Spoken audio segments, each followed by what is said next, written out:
Hello प्रिय छात्रों, आपका अपना चैनल हिंदी बाई विजाज सर में स्वागत है।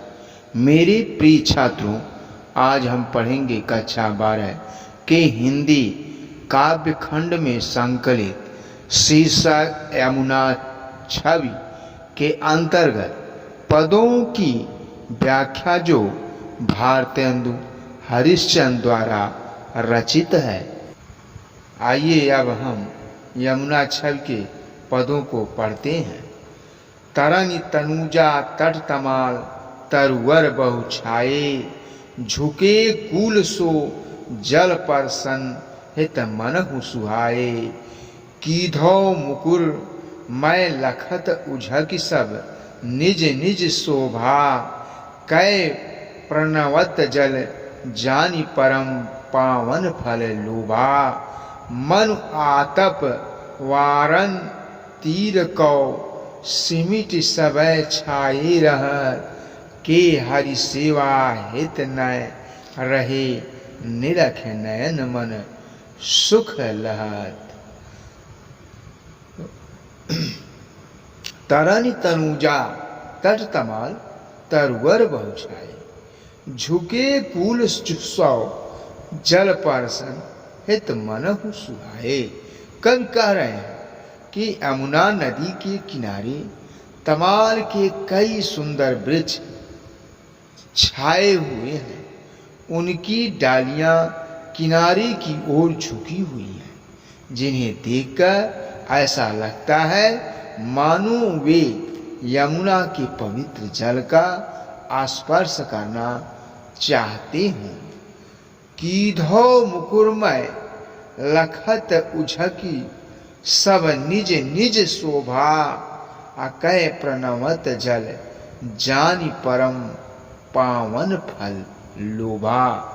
वे वृक्ष जल रूपी दर्पण में अपनी शोभा देखने के लिए मानो उचक उचक कर आगे की ओर झुक गए हों, या यमुना के जल को पवित्र मानकर उत्तम फल की प्राप्ति के लिए झुककर उन्हें प्रणाम कर रहे हों।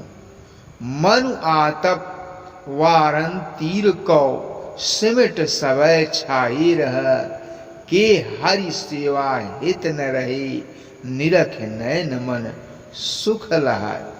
कवि कह रहे हैं कि यमुना के किनारे की ओर झुके हुए तमाल के वृक्षों को देखकर ऐसा लग रहा है मानो तट को धूप ताप से बचाने के लिए वे एक साथ सिमटकर उसे छाया प्रदान कर रहे हों, या वे तट पर कृष्ण को नमन करने एवं उनकी सेवा करने के लिए झुके हुए हों। उनके तट पर झुके होने का कारण कृष्ण का दर्शन पाना भी हो सकता है, जिनके दर्शन से मन एवं आँखों को अत्यधिक शीतलता एवं सुख मिलता है।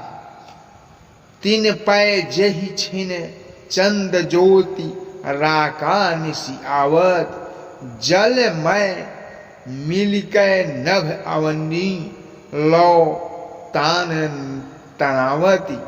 होत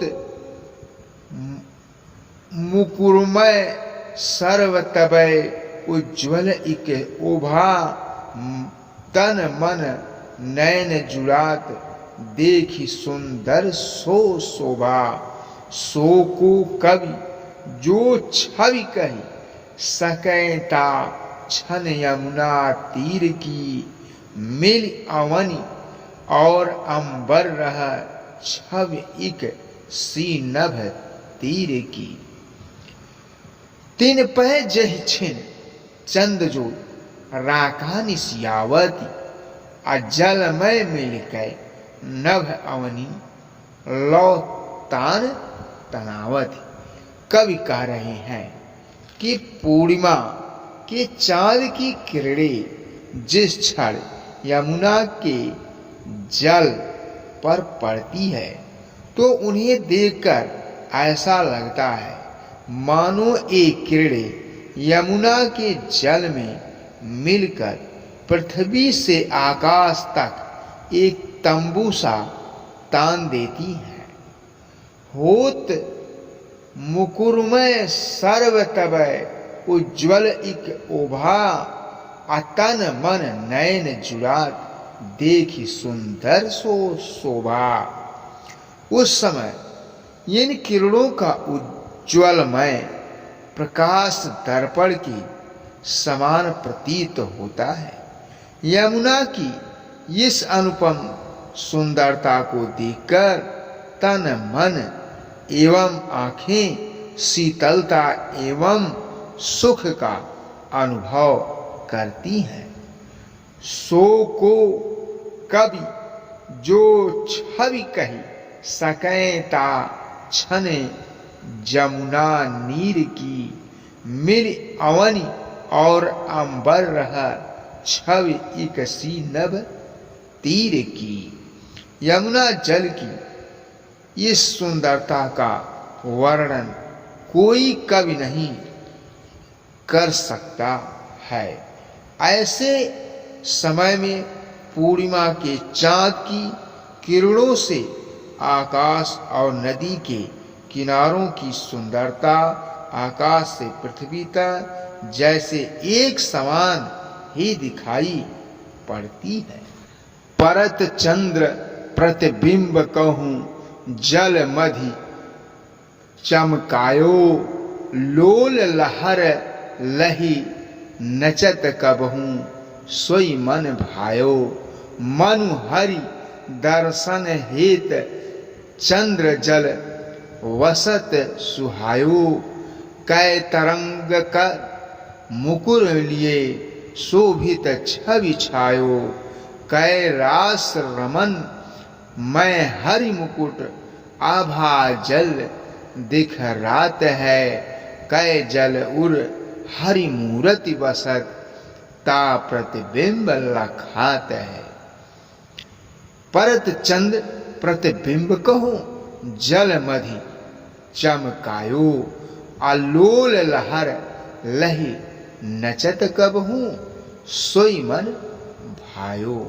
कवि कह रहे हैं कि यमुना के जल के मध्य में चंद्रमा का प्रतिबिंब चमकता हुआ दिखाई पड़ रहा है। यमुना के चंचल लहरों के हिलने से चंद्रमा के हिलते हुए प्रतिबिंब को देखकर कवि को ऐसा लगता है मानो वे चंचलता के साथ नृत्य कर रहे हों। मनुहरि दर्शन हेत चंद्र जल बसत सुहायो, अकै तरंग कर मुकुर लिए शोभित छवि छायो। चंद्रमा के इस प्रतिबिंब की शोभा को देखकर यह लगता है कि मानो विष्णु के दर्शन के लिए वह जल में उतर आया है, अथवा वह यह सोचकर यमुना के जल में आ बसा है कि जब कृष्ण यमुना तट पर विहार करने आएंगे तब उसे उनके दर्शन प्राप्त हो जाएंगे। कवि कह रहे हैं कि चंद्रा की छवि जल में ऐसी शोभा पा रही है। कै रास रमन मैं हरि मुकुट आभा जल दिखरात है। कै जल उर हरि मूरति बसत ता प्रतिबिंब लखात है।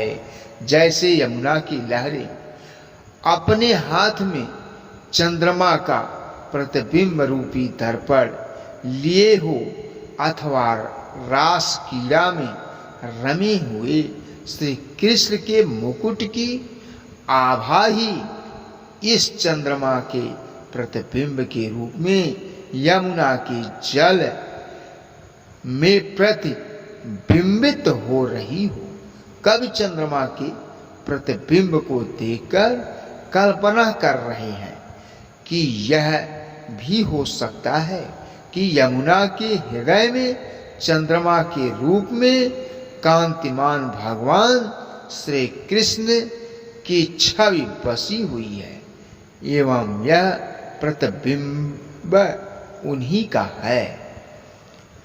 कबहू होत सतचंद्र कबहू प्रगटत दूरी भाजत पवन गवनय बस बिंब रूप जलमय बहु साजत मनु शशि भरि अनुराग जमुन जल लूटत डोलय कै तरंग की डोर हिडोरनी करत कलोलय कै बालगुड़ी नभ मय उड़ी सोहत इत उत धावती कै अव गाहत डोलत को ब्रज रमणी जल आवती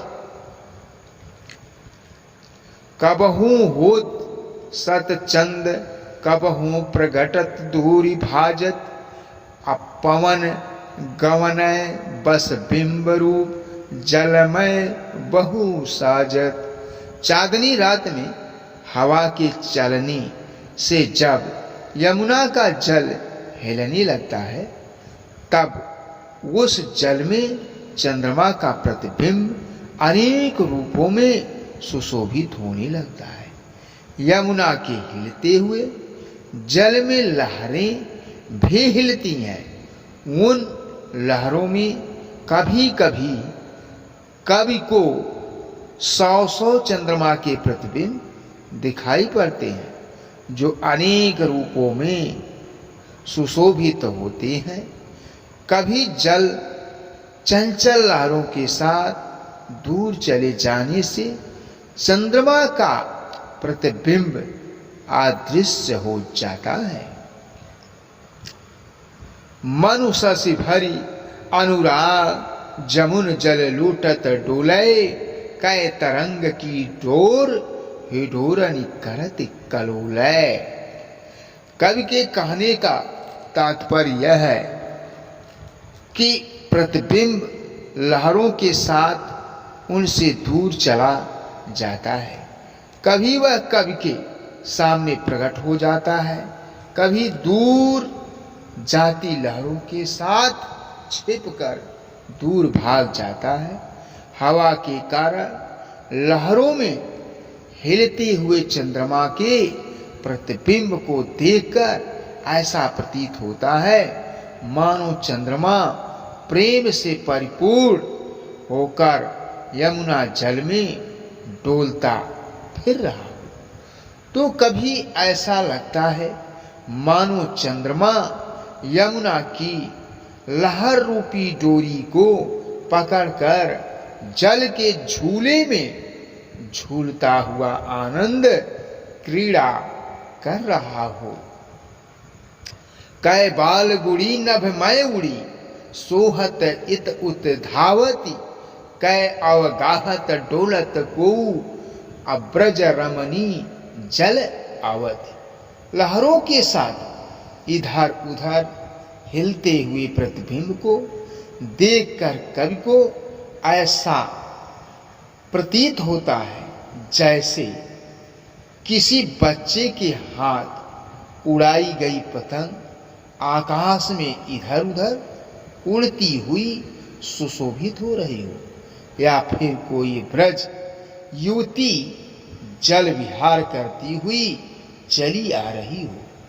कवि के मन में चंद्रमा के प्रतिबिंब से संबंधित कई कल्पनाएं सूर्य स्वरूप धारण करती है।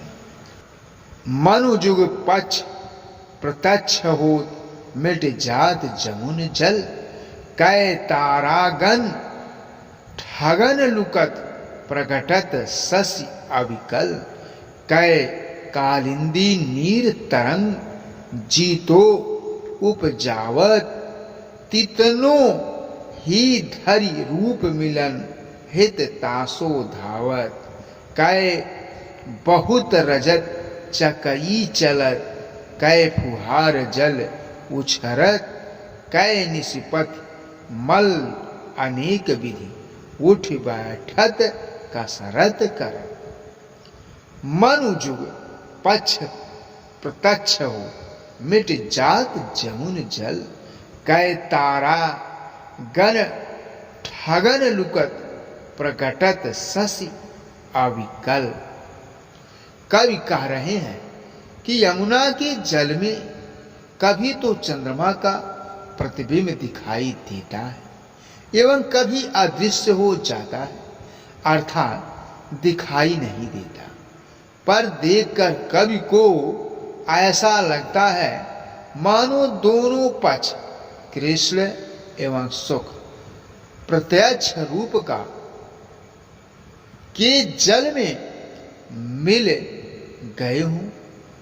कहने का तात्पर्य यह है कि चंद्रमा के अदृश्य ने पर ऐसा लगता था मानो कृष्ण पक्ष आ गया हो एवं पुनः प्रकट हो जाने पर ऐसा लगता था मानो कृष्ण पक्ष समाप्त हो गया हो। कवि को लगता है मानो तारागण को ठगने के लिए ही जाते हैं तो कभी प्रकट हो जाते हैं। कै कालिंदी नीर तरंग, जीतो उप जावत, तितनो ही धरि रूप मिलन, हित तासो धावत।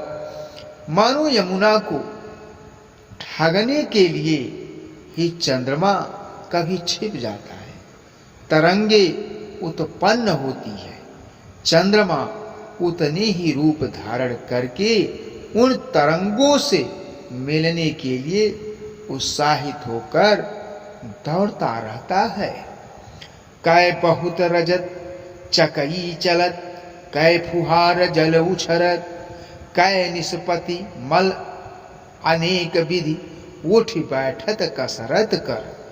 कवि को ऐसा लगता है मानो जल प्रतिबिंब के रूप जल के भीतर चांद की कई चकई चल रही हो या जल की फुहारें उठ रही हो या फिर चंद्रमा रूपी पहलवान उठ बैठकर कई प्रकार की कसरतें कर रहे हैं।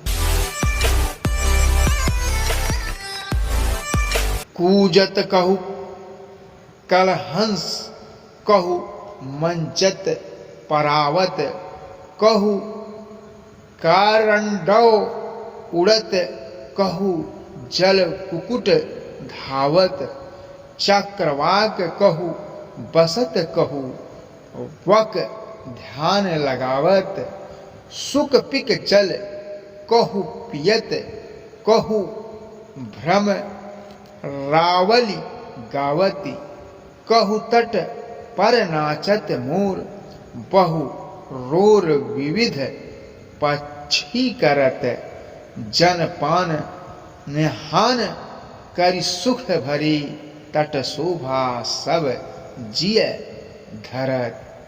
कूजत कहु कलहंस, कहु मंजत पारावत, कहु कारंडो उड़त, कहु जल कुकुट धावत।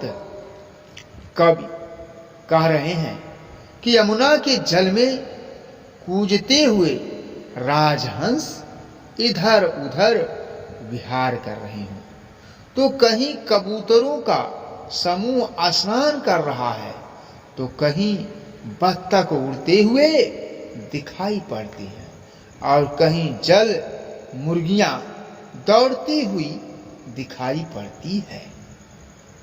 चक्रवाक कहु बसत, कहु वक ध्यान लगावत, असुक पिक जल कहु पियत, कहु भ्रमरावली गावत।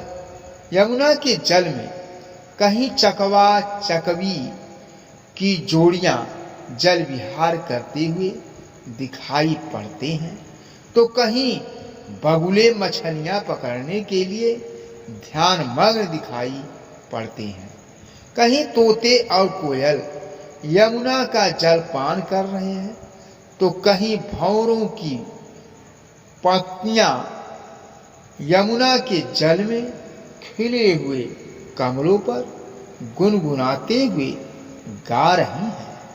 कहु तट पर नाचत मोर, कहु रोर विविध पक्षी कर, जन पान नहान करी सुख भरे, तट शोभा सब जिय धरत। यमुना के किनारे कहीं मोर नृत्य कर रहे हैं, तो कहीं विभिन्न प्रकार के पक्षी मिलकर कलरव करते हुए अत्यधिक शोर कर रहे हैं।